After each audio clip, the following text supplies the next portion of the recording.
दोस्तों नमस्कार। स्वागत है आपका मेरे YouTube चैनल लीगल लवर्स पे। देखिए, आजकल की जो लग्जरी लाइफ है, हर व्यक्ति के पास गाड़ियां हैं।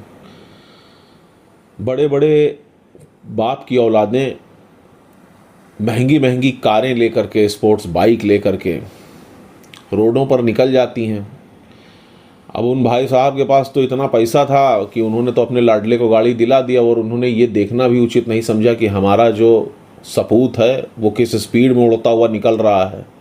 आपने तो लाड चाव और प्यार दुलार में उसको थमा दिया। 5 लाख रुपए की मोटरसाइकिल, 80 लाख रुपए की स्पोर्ट्स कार, लेकिन आप ये नहीं देख रहे हैं कि उसका क्या वो यूज़ कर रहा है, उसका क्या उपयोग हो रहा है। और कोई एक बेचारा,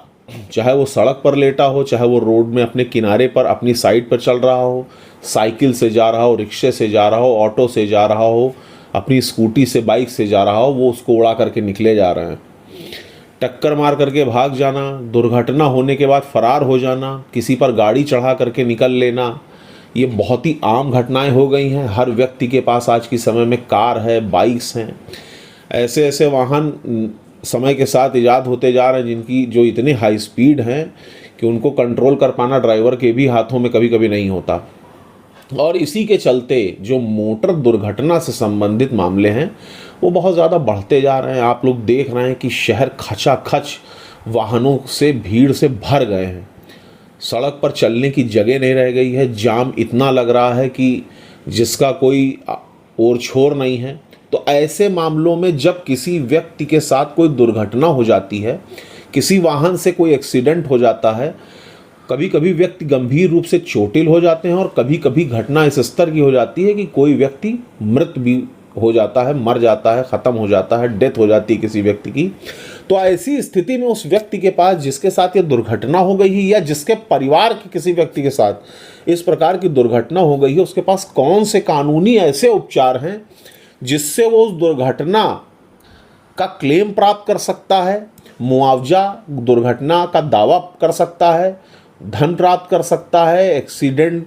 का इलाज कराने के लिए हो, चाहे मृत व्यक्ति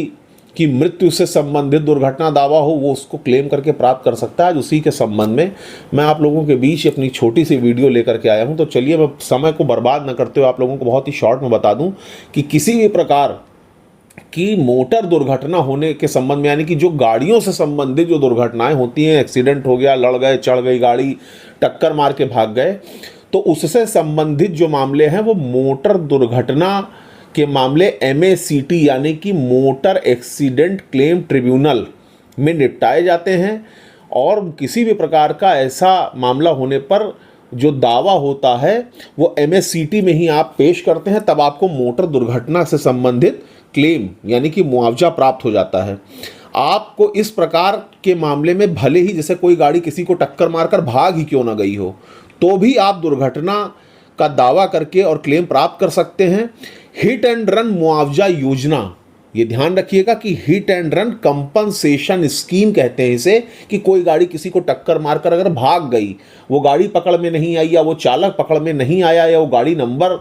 आप नहीं एकदम से देख पा रहे हैं, निकल गई गाड़ी, तो भी आप बाद में उस चीज़ को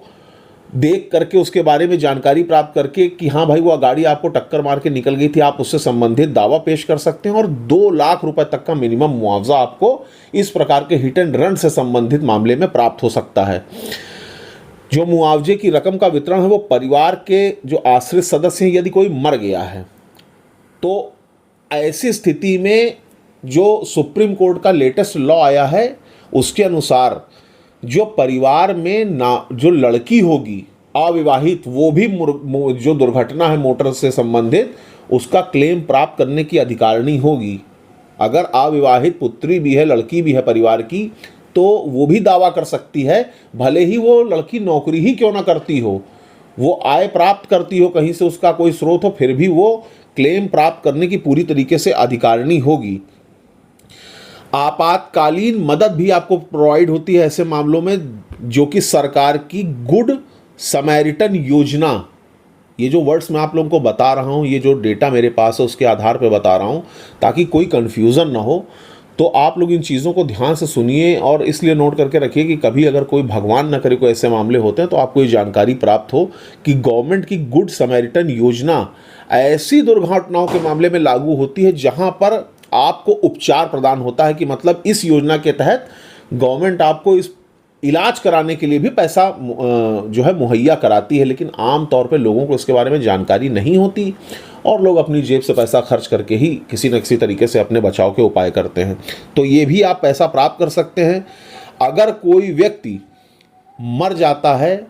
ऐसी मोटर दुर्घटना होने पर, किसी के साथ इस प्रकार का एक्सीडेंट हुआ कि किसी की मृत्यु हो गई, तो उसके परिवार के जो सदस्य हैं, जो आश्रित हैं, उनको मिनिमम 5 लाख रुपए तक का मुआवजा प्राप्त करने का अधिकार है। वो मोटर एक्सीडेंट ट्रिब्यूनल जो है जहां पर वो दावा पेश करते हैं, वहां से उनको 5 लाख रुपए तक मिनिमम ये पैसा है, मैक्सिमम आपको ज़्यादा भी मिल सकता है। ये डिपेंड करता है केस हिस्ट्री पर, केस के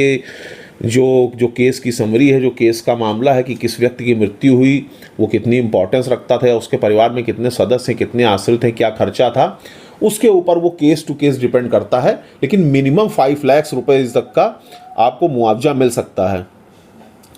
कौन कौन से ऐसे दस्तावेज ज़रूरी हैं वो आप लोग को जानना बहुत ज़रूरी है, जो अगर किसी के साथ, भगवान न करे, अगर आपके साथ या आपके परिवार के जानने वाले के, दोस्त के, मित्र के या किसी रिश्तेदार के साथ ऐसी घटना हो गई है या हो जाती है, तो कौन कौन से डॉक्यूमेंट्स ऐसे हैं जो ऐसे एक्सीडेंट होने पर आपको कोई भी मुआवजा लेने के लिए, क्लेम करने के लिए अपने पास रखने ज़रूरी हैं, उनको ज़रूर नोटिफाई कर लीजिए। वो जो डॉक्यूमेंट्स हैं वो मैं आप लोगों को बता दूं कि ऐसी कोई भी दुर्घटना होने पे सबसे पहले तो ये ध्यान रखिए कि ये कोशिश करिए कि कम से कम व्हीकल नंबर आपको याद हो। कोशिश करिए, हालांकि जब कोई चीज़ बता के नहीं होती इतना किसी को ध्यान नहीं रहता, लेकिन फिर भी कोशिश करिए कि अगर गाड़ी का नंबर आप प्राप्त कर सकते हो तो एक FIR उस दुर्घटना के संबंध में करने की ज़रूर कोशिश करिए। FIR नहीं लिखी जाती तो उससे संबंधित भी अलग अलग मैंने वीडियोस बना रखे हैं कि किस प्रकार से आप क्या क्या कर सकते हैं। FIR करने का ज़रूर प्रयास करिए कि FIR दर्ज हो जाए, नहीं होती तो कम से कम शिकायत कर दीजिए, ऑनलाइन शिकायत कर दीजिए, 112 डायल कर दीजिए। जो भी आप उपचार कर सकते हैं मुकदमा दर्ज कराने के संबंध में, उस एक्सीडेंट से संबंधित वो ज़रूर करिए और उस FIR की कॉपी अपने पास रखिए। जो भी एक्सीडेंट की रिपोर्ट है, जो भी मेडिकल वगैरह होता है उस एक्सीडेंट के फर्दरेंस में, वो मेडिकल रिपोर्ट ज़रूर संभाल के रखिए। जो दुर्घटना स्थल है उसका जो भी एरिया का प्रोफाइल है, मेडिकल जो प्रोफाइल है उसका, उससे संबंधित वो पूरा संभाल के रखिए। वाहन के जो है वो ड्राइविंग लाइसेंस और पंजीकरण प्रमाण पत्र वगैरह, अगर आप वाहन से चल रहे थे और किसी ने टक्कर मारी है तो अपने डॉक्यूमेंट भी संभाल के रखिए। अगर आपसे एक्सीडेंट हो गया है तो भी संभाल के रखिए, मतलब वाहन से संबंधित डॉक्यूमेंट वगैरह। अगर पैदल आप जा रहे, किसी गाड़ी ने आपको मार दिया है तब तो कोई ज़रूरी नहीं, लेकिन अगर आपकी गाड़ी से कोई लड़ गया है या आप वाहन चला रहे थे तो ये डॉक्यूमेंट आपके पास अपने बचाव के लिए होने बहुत ज़रूरी है। और अगर आप खुद ही विक्टिम हैं, खुद ही आपके साथ घटना हुई है और आप पैदल जा रहे थे या आप टहलते हुए जा रहे थे और तब घटना हुई, तो ये रखना ज़रूरी नहीं। लेकिन अगर आप भी किसी वाहन से थे और किसी बड़े वाहन ने आपको टक्कर मार दी है तो ये ज़रूरी है आपको साबित करना कि हाँ भाई आप लाइसेंस होल्डर थे, आपके पास अपना वाहन चलाने की स्वीकृति थी, लेकिन किसी अन्य वाहन ने आपको गलत तरीके से आकर टक्कर मार दी, तो वो डॉक्यूमेंट आपके पास होने चाहिए। पहचान पत्र जैसे कि Aadhaar card, voter ID, PAN card वगैरह भी आपको संभाल कर रखना ज़रूरी है। इसके बाद अस्पताल के द्वारा जारी मेडिकल जांच रिपोर्ट और चोटों का विवरण जिसमें हो वो ज़रूर संभाल के रखना, क्योंकि ट्रिब्यूनल में जब क्लेम में आप दाखिल करेंगे डॉक्यूमेंट तो वो पेपर आपसे मांगे जाएंगे कि भाई कितनी चोट आई, वो कितनी ग्रीवियस टाइप की थी, वो गंभीर थी या साधारण चोटें थी। उन चोटों के ऊपर बहुत ज़्यादा निर्भर करता है कि आपको पैसा कितना मिलेगा, क्लेम कितना आप प्राप्त कर सकते हैं। चोटों की गंभीरता पे वो चीज़ डिपेंड करती है। डॉक्टर द्वारा तैयार किया गया मेडिकल प्रमाण पत्र जो गंभीरता को दर्शाता हो, जो बिल वगैरह है, डिस्चार्ज रिपोर्ट है, फार्मेसी बिल है, जांच रिपोर्ट है, अगर मृत्यु हो गई है तो मृत्यु प्रमाण पत्र है, या और कोई जो टेस्ट से संबंधित रिपोर्ट है, उस पूरे मामले के संबंध में ईच एंड एवरीथिंग आपको जो भी डॉक्यूमेंट हैं वो सब संभाल कर रखने हैं। और उन डॉक्यूमेंट्स की मदद से आप क्लेम फाइल करके ट्रिब्यूनल में क्लेम पिटीशन दाखिल करके, दावा दाखिल करके मुआवजा प्राप्त कर सकते हैं, जो कि आपके परिवार के लिए सहयोगी होगा, आपके लिए सहयोगी होगा। किसी प्रकार की, इस प्रकार की किसी भी मामले में दुर्घटना होने पर आप MACT में दावा दाखिल करके मुआवजा प्राप्त करने के अधिकारी होते हैं। धन्यवाद।